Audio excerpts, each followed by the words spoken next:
Hola a todos los que seguís Empuje.net. Hoy estamos en las entrevistas de Empuje.net pues con dos chicos canarios que nos hemos encontrado en la calle Real aquí en La Coruña. Y bueno, resulta que nos encontramos a dos canarios tocando la gaita gallega y la pandereta gallega. Entonces, bueno, como nos encantan los frikis, pues nos hemos subido aquí a donde tenemos nuestra oficina, en la calle Real, en las galerías de la calle Real.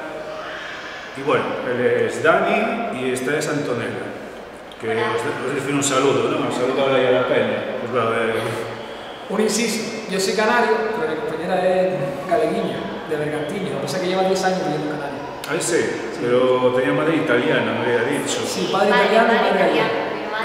Vale, pues pensé que eran gallegos, canarios, pero bueno.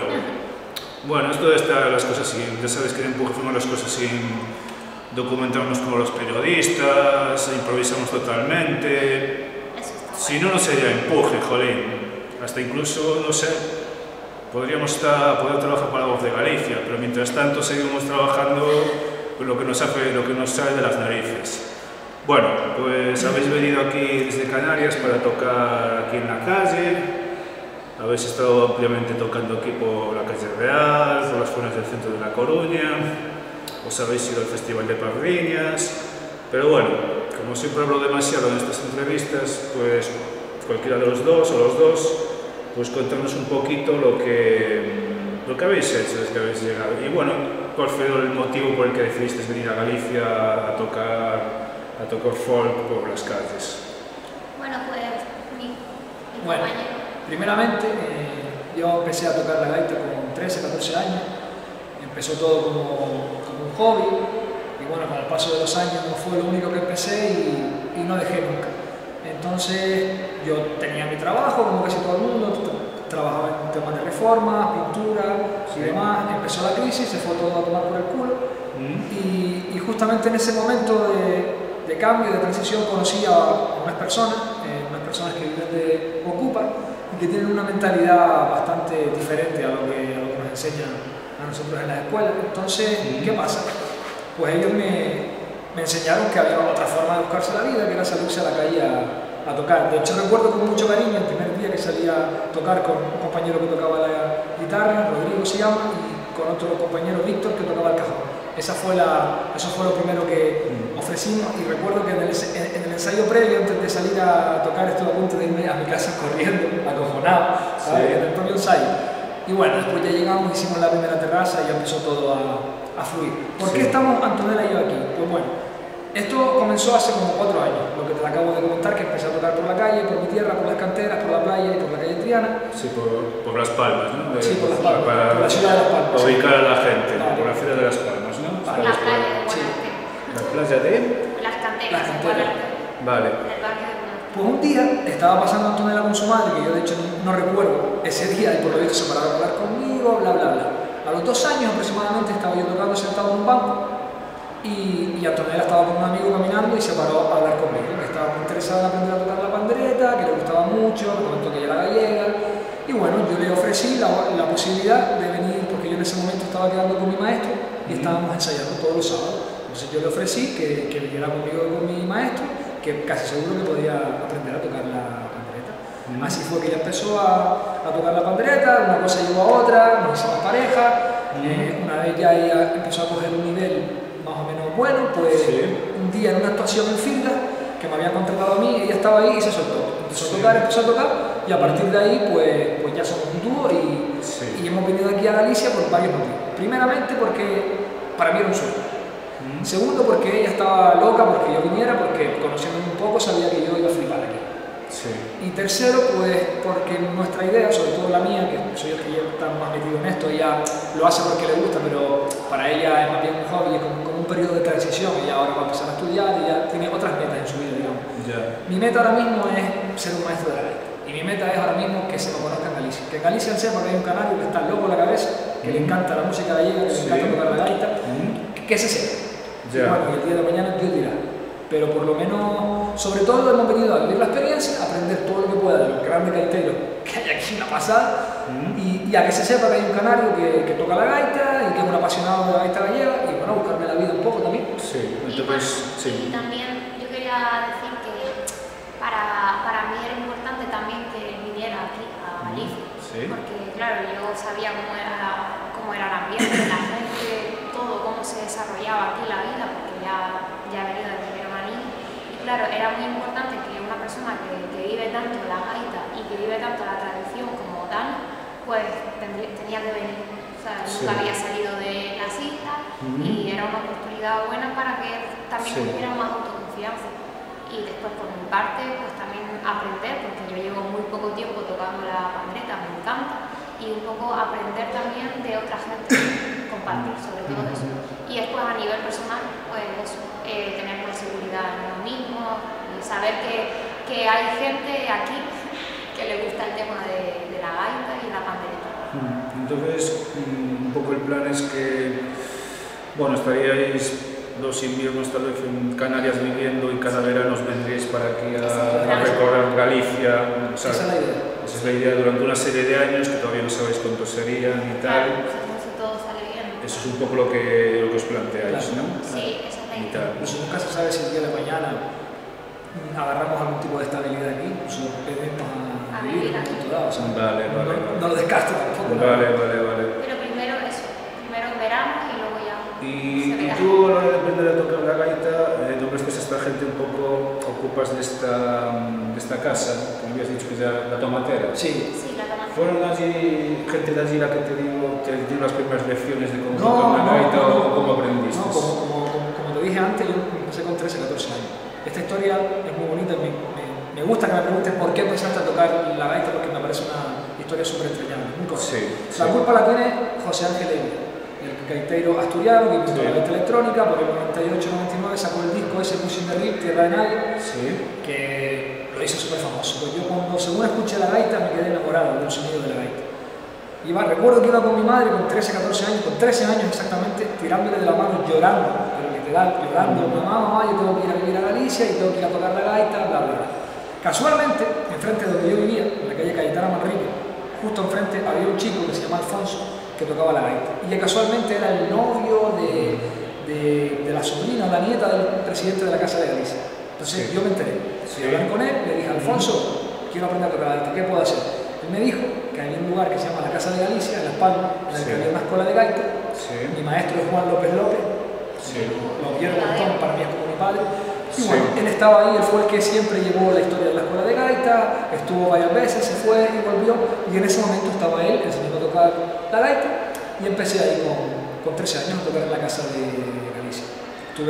Llevo media vida tocando, yo siempre toqué la gaita, fue lo único que empecé y nunca dejé, pero lo que te decía era que cuando tenía 23 años mi madre falleció, viví una época un poco oscura de mi vida, y en ese momento en el que estaba en esa época oscura conocí a esta gente que no me ocupa, y fueron los que me hicieron ver la luz, entre comillas, y me hicieron ver otra forma de buscarme la vida, ellos me enseñaron lo que era tocar en la calle, y otras muchas cosas que aprendí, otros valores, digamos, que no son los conservadores. Entonces yo me he hecho entre comillas, mi propia filosofía, ¿no?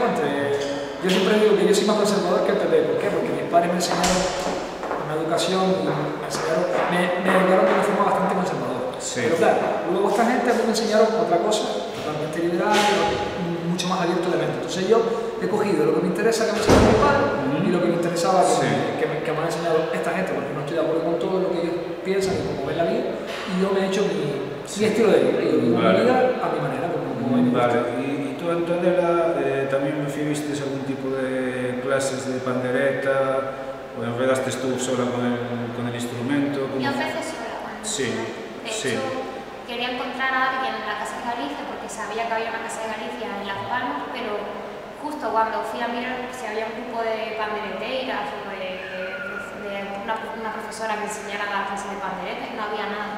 Entonces fue cuando hablé con Dani, fui a los primeros ensayos, sobre todo para familiarizarme con los ritmos y la gaita y demás.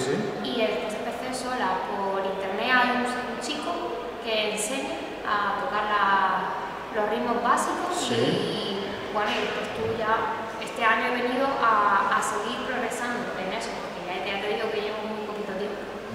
Entonces se podría decir que autodidacta en ese sentido, en aprender las cosas más básicas. Sí, yo comentar una cosa, el otro día pues me encontré con este, bueno, conocido por Empuje, desconocido para otros, el poeta de la calle, como nos llaman, Abel, Saúl Punski, Fuego Rosa en internet, ahora es Fuego y Risa, el hombre que anda por la calle diciendo, me compré un poema y tal, no sé qué, ese tío, que ahora con una pinta un poco más tal, antes andaba con el pelo amarillo, luego se lo tenía de rojo, andaba con una pluma, este hombre tal, y bueno, va a haber una actuación en la que, bueno, yo no sé ni cómo llamarlo, bueno, Saúl, como te nombraron tus padres. Saúl pues va a declamar sus poesías, vosotros vais a poner, digamos, fondo musical, ¿no? Esto va a ser en el Reventón, el local este de la calle Orfán, ya sabéis cuál es. ¿Y eso cuándo es? Porque eso es, en principio, si todo sale como tiene que salir, el próximo martes, no recuerdo el día exactamente qué es, sí. Creo que es el 12. ¿El 12? Creo que es el martes 12, pues a las 7 creo que empezamos, 6:30, vamos a decir a las 6:30 para que esté un poco antes, creo que empezamos a las 7. Sí. Y bueno, sí, se trata de que Abel va a recitar una serie de poemas y después de que él recite cada poema nosotros vamos a tocar una pieza como por darle, digamos, un sentido musical a sus palabras. No vais a tocar mientras él declama. No. Yo lo haría, tío, se queda muy punky. El otro día estuvimos haciendo el ensayo y decidimos que es mejor que él recite y tocar después, porque si no... Y además, hombre, que le dé la voz, como un actor de teatro, no sabes, que hay que llegar al fondo del escenario con la voz. Como no consiga un ampli, me parece que el otro día lo intentó y como más dice que hace no es factible, o sea, es demasiada información. Gaita, pandereta y él recitando, es demasiada información. Pensamos que llegará mejor. Y tú, Dani, que nombras a Evia, ¿tienes algunos más referentes así de gaiteros gallegos? Bueno, gallegos, bueno, la gaita se toca en otros países, ¿no? Bueno, o sea, la gaita gallega es de aquí, pero hay otros. Pero no sé, ¿qué gaiteros así tú admiras o tienes de referencia? Sí que tengo gaiteros aquí en Galicia, grandísimos gaiteros. Voy a empezar por los famosos. Famosos Carlos Núñez, Ancho Lorenzo, Susana Seibane, Budiño me gusta mucho, Daniel Bellón me gusta mucho también como toca. David Bellas creo que a día de hoy es el mejor gaitero que hay en toda Galicia. Después también hay un señor que a nivel de títulos es el mejor gaitero de toda Galicia, pero reconocido porque creo que fue el que más, ¿cómo se llama cuando te presentas? El que más concursos ganó, que es Edelmiro Fernández. Ese señor es una institución. Y luego tengo conocidos en Pardiña un señor que se llama Marcos no sé qué, que fue el que compuso el Paso Doble de Membrive, otro chavalito que va con una boina, con una barba así de grande, que es espectacular como toca. Sí que tengo gente en la que me fijo y de la que aprendo. Y por ejemplo, bueno, también me habéis dicho que, bueno, tú cuando empezaste ya tocabas por Las Palmas con la gaita, ¿no? Andabas tocando por las calles de Las Palmas con la gaita. Y bueno, ahora tenéis el conjunto, tú y Antonella y tal, y ya habéis tocado por Las Palmas y no sé, ¿cómo recibe la gente de Canarias esa música que supuestamente está tan fuera de lugar en ese sitio? Pues mira, te comento, hay de todo. O sea, por norma general, a la gente le gusta, ¿vale? Pero, al contrario que aquí en Galicia, que muy pocas veces te encuentras a alguien que se tape los oídos o que te mire mal, en Las Palmas sí que hay mucha gente a la que no le gusta. Hay una calle muy parecida a la calle Real, que es la calle Triana. A poco que estás media hora tocando en el mismo sitio, la gente sale de los locales a decirte que te muevas. Entonces solemos tener, digamos, más inconvenientes para poder realizar nuestra labor, ¿vale? Pero porque tenemos permiso y todo, pero bueno. Más que otros músicos callejeros que tocan otros estilos. Es que el volumen, el problema básico de tocar la gaita en la calle es el volumen. O sea, esa es su gran virtud, porque no necesitas amplificación, porque se te oye bastante bien, pero a la vez es un arma de doble filo y a la gente que no le gusta le molesta bastante. Entonces, nos han pasado la verdad que alguna que otra anécdota negativa, pero para serte sincero, la mayoría de la gente le gusta y la verdad que funciona muy bien. No funciona ni la mitad de bien, cariño. Esto aquí es una locura, cómo funciona aquí. Pero la verdad que de hambre no me muero y uso un capítulo que otro me doy. Se vive. Y bueno, aparte de vosotros dos en Canarias, hay un mundillo, una serie de seguidores de la música gallega o sois un poco pioneros. Si quieres puedo contestar, porque algo de eso sí sé. Y es que hace tiempo hubo un grupo de música celta de unos chicos que tocaban los whistles, no tocaban la gaita, sino las flautas irlandesas. Sí. Y la verdad es que eran bastante buenos, no recuerdo el Pero nombre. los pioneros fueron mi maestro Juan y su hermano. Ah, claro. Que hace muchos años atrás, cuando se fundó la Casa de Galicia, que no sé cuántos años serán, pero más de 50 años, Sí. ahí ya se formó un grupo de gaitas y demás, ya salían en la cabalgata de Reyes, así que los pioneros, los que llevaron el tema este a Canarias, fueron Juan y el hermano. Mi maestro Juan López López y su Bueno, hermano. gallegos que habían ido a vivir a Canarias. Claro. Y pronto encontraron gente en Canarias que los siguiera. Así... Hombre, no hay muchos canarios que tocan la gaita. Alguno que otro había en la banda, pero por ejemplo hay uno que se llama Alejandro Zorita Santana, que es un pedazo de gaitero, que es un gran amigo mío. Y que yo recuerdo así, aparte de mí, luego hay otro chico, Rubén, que está ahora de director en la Casa de Galicia, creo que es Rubén Santana, que es canario también toca, pero los cuentas como hermanos, ¿eh? Los gaiteros canarios los cuentas como hermanos. Claro. Pero siempre ha estado muy enlazada la música Sí. de Canarias. Por ejemplo, hay un timplista famoso, José Antonio Ramos. José Antonio Ramos, que sacó un disco, Los Cuatro Gigantes, muy bueno, que hizo una colaboración con Carlos Núñez. Con Kepa Sí. Junquera Y también. con Kepa Junquera. Y Con Kepa mezclaron Junquera. el estilo gallego Sí. con el tradicional de Canarias. Es muy cierto, la verdad. Ese disco lo recomiendo a todo el mundo, Los Cuatro Gigantes se llama, de José Antonio Ramos. Pedazo de disco. Sí. Bueno, pues yo comentar un poquito, claro, en estas entrevistas, ya hace tiempo, cuando empecé con entrevistas, no de vídeo, o sea, de estas que sé que te escribían con la grabadora y tal, preparaba preguntas y tal, pero en los últimos tiempos no es que me he vuelto vago, es que como no tengo tiempo literal para llevar todo de empuje y preparar las preguntas, pues improviso con los datos que tengo. Y tampoco investigo, o sea, yo encuentro estos por la calle y les digo, os hago una entrevista y solo los miro y digo, a ver, un tío, una tía, una gaita, una pandereta, ya tengo elementos para empezar a hablar y tal, y ya está, y todo improviso. Entonces, bueno, el otro día estaban tocando ahí en la puerta de esa institución tan coruñesa que es el Sporting Club Casino, que, bueno, nos dejaron hacer conciertos en el Sporting Club Casino, pero una pena, tienen una discoteca tremenda, la tienen infrautilizadas desde los años 60, o sea, podía ser un local de música de la hostia. Bueno, pues estaban allí y bueno, han estado tocando por la calle Real, por el Rosalía, por el Tito Rosalía, han ido por Betanzos, eso, Betanzos de los Caballeros, que en la Edad Media fue una de las grandes ciudades de Galicia, de los Andrade, esa familia tan noble de Galicia. Estaba Andrade el bueno y Andrade el malo. Sí. El malo era un borrachillo, por lo visto. El malo fue cuando fue la primera revuelta en Mandiña, porque era muy malo. Era muy malo, que se emborrachaba mucho. Y la tumba que hay de los Andrade en Betanzos es la de Andrade el bueno. Luego está la nueva arriba, por lo visto. Sí. Están los dos, pero uno está abajo y otro está arriba. Sí, bueno, pues tal. Y habéis ido a Pardiñas y ahora os quedáis hasta fin de mes, hasta el día 25 de agosto. Hasta el 25 de agosto. ¿Y ahora qué planes tenéis? ¿Iros a otras ciudades de Galicia? Sí. ¿Ya no están en Coruña? ¿Iros a Santiago? ¿Iros a...? no sé? Fiestas y festivales ya se acabaron ya, porque parte por lo menos no quiero más. Sí. Nosotros lo vamos a hacer ahora, seguir tocando, seguir Sí. ganando dinero. Bueno, Sí. quedan las de Betanzos. Bueno, vale, pero bueno, Sí. en Betanzos porque vivimos ahí, ahora están las fiestas de Betanzos que vamos a estar ahí, Sí, pero eso es muy prácticamente bueno. estamos al lado. Pero ya se acabaron Ortigueira, se acabaron Festivales. Pardiñas hasta el próximo año. Lo que sí que Sí. haremos es seguir tocando por la calle. No, oye, Toni, que te tienes que quedar a pagar el trebello cuando acabe. Nada de irte a...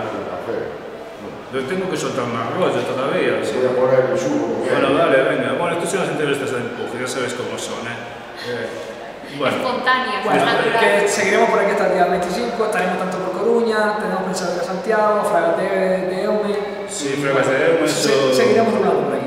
Ir a Ponte de Eume, entonces, vale, también. Fragas de Eume es un sitio muy bonito, de verdad, el Parque Natural de Fragas de Eume. Pero por allí no hay mucha gente para tocar, o sea, no se va a congregar allí mucha No, gente. iríamos No, más ese bien. día va a ser para ver. Sí, eso. Tienes que tocar en Ponte de Eume, las Fragas es para pasear y estar por allí. Eso mismo. Hay un sitio para comer en lo alto donde está el monasterio y tal. Bueno, hay que reservar porque a veces está llenísimo. Bueno, estas cosas. Bueno, pues ahora a ver qué preguntas nos deseamos a estos chicos. Pues por ahora le iba a decir a Toni que, bueno, Toni un tiempo se va para Inglaterra, un trabajo FETEM, porque aquí no hay trabajo FETEM. Y lo tenía de apagatal antes, así que ahora me tengo que estirar para no tener que levantarme y apagarla yo mismo la tal, que es lo que hacía cuando estaba yo solo. Toni es un tío de empuje por 2 meses que ha estado aquí y tal, pero bueno. Pues bueno, también vamos a ver, ¿qué nos os puedo preguntar. Bueno, un poco eso de los perroflautas, sí, porque a mí me interesa el tema perroflauta. Yo empecé en esto con lo de la música rock, el heavy metal, el punk y tal. Un día me encontré esta tribu extraña, no catalogada de perroflautas, y me encontré a Saúl y dije, y este tío hacía poemas. Y dije yo, coño, un perroflauta que sabe escribir, y encima hace poemas y tal. Hay algo más, ¿no? Fui cavando. Y bueno, encontré algunas cosas, ¿sabes? Son un poco drogaditos, son un poco sucios, no se lavan mucho para esa costra y tal. Hay mafodetías. Bueno, yo me lavo mucho, ¿eh? No, pero tú no es perroflauta, ellos sí que son. Pero hay mafodetías, tío. El rock and roll últimamente va fatal porque no hay tías. No son un conflicto de rock y todos somos tíos, o sea, horrible. Y allí hay, miras las fotos de estos poetas perroflautas y rodeados de tías, joder, es un escándalo. Bueno, pues tú dices que, bueno, Daniel, que este mundo te ha enseñado un poquito algunas cosas, en esa casa ocupa de Canarias, pero otras cosas no te gustaron, ¿no? O sea, tú lo que aprecias es que te han dado la visión de que hay otras formas de vivir, que no sea trabajar en una oficina, hacer de 5 a 2, o sea, de 8 a 2, de 4 a 9, no sé, otro tipo de vida, ¿no? Yo te lo voy a explicar, eso no me lo enseña a nadie, Sí. Eso está dentro de mí, mira. Yo tengo una opinión sobre la sociedad en la que vivimos. La sociedad en la que vivimos es una sociedad en la que no paran de bombardearnos con el rollo de tienes que comprar cosas, mientras más compras mientras más tienes mejor eres, mientras más dinero tienes, una puta mierda, quiero decir, yo no necesito grandes cosas para vivir, para ser feliz, yo solo necesito comer, necesito dormir, follar y poco más. Sí. Entonces, pienso que desde el sistema educativo, desde que estamos en el colegio, nos enseñan a ser competitivos, a ponernos las zancadillas si ponemos. Tú llegas a tu casa con las matemáticas suspensas y tu padre, en vez de preocuparse en ver qué talento es el que tú tienes y de alguna forma estimularlo, te coge y te mete en clases particulares de matemáticas. Cuando a lo mejor a ti las matemáticas no te gustan y no se te dan, y en tu vida vas a hacer nada relacionado con las matemáticas. Entonces, lo que te decía antes, yo siempre fui una persona bastante crítica, siempre le buscaba el porqué a todo, bastante rebelde, muy tranquilo, antiviolencia y demás, pero ya te digo, siempre me gusta buscarle el porqué a todo. Yo tengo 30 años, en mi vida fui tan feliz y me fui a la cama tan contento, satisfecho conmigo mismo, con las cosas que hago y demás, que cuando empecé a tocar en la calle, hay momentos súper duros, momentos muy duros que lo pasas muy mal, porque si realmente te lo tomas en serio y quieres mejorar como músico, hay esos momentos de bajón, esos momentos de creerte que no vales una mierda, eso es así. Sí. Pero ya te digo, yo pienso firmemente que hay muchísimas cosas. Mira, el propio sistema parlamentario que hay, o sea, tú vas a votar y resulta que el voto de uno que vota al PP vale casi el doble que el voto de una persona que vota a Podemos o al partido que sea. Nos están engañando, lo llaman democracia. Si esto es una democracia, yo soy el rey de España. Sí.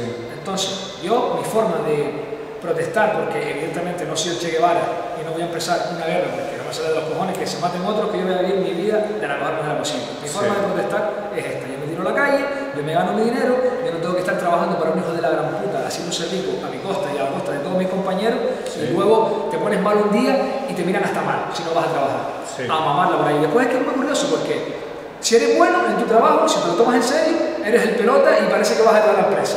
Si eres un gandul, eres un vago. Entonces, ¿qué tengo que hacer para ser aceptado en esta vida de alguna manera, ¿no? Pues ser yo mismo, yo soy como soy, quien me quiere como soy, y quien no, carretera y manta. Entonces, a esto viene a colación de lo que me han enseñado esta gente, lo que estoy de acuerdo con ellos, lo que no.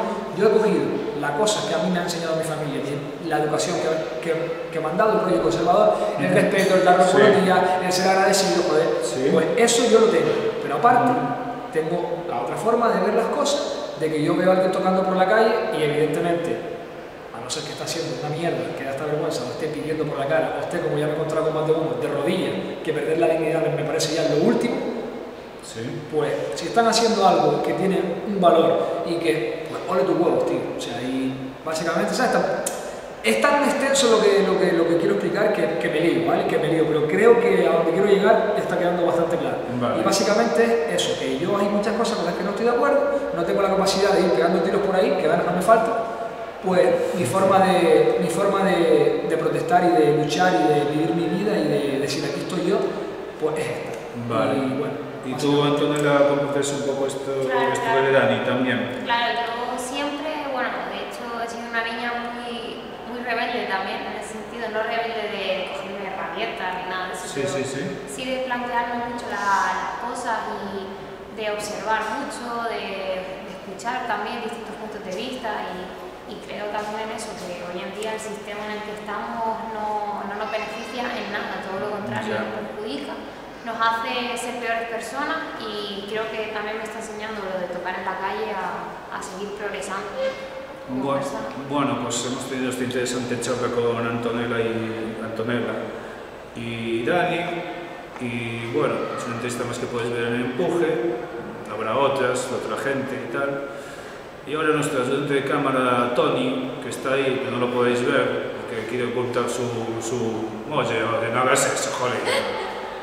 Me gustaría hacer un pequeño inciso antes de que corte. Sí, porque vale. Como fue todo tan negativo y tan cañero lo que dije, como digo una cosa, digo la otra. El saber no ocupa lugar, Y el que quiera estudiar y el que quiera adelante, si realmente le gusta, adelante, porque, vuelvo y repito, el saber no ocupa lugar. O sea, mi forma de ver la vida y mi filosofía no quiere decir que yo la vaya a imponer. Es mi punto de vista y yo respeto el punto de vista de todo el mundo. Solamente quería dejar eso. Vale, pues Tony, ya puedes cortar. Y nada, arriba los músicos.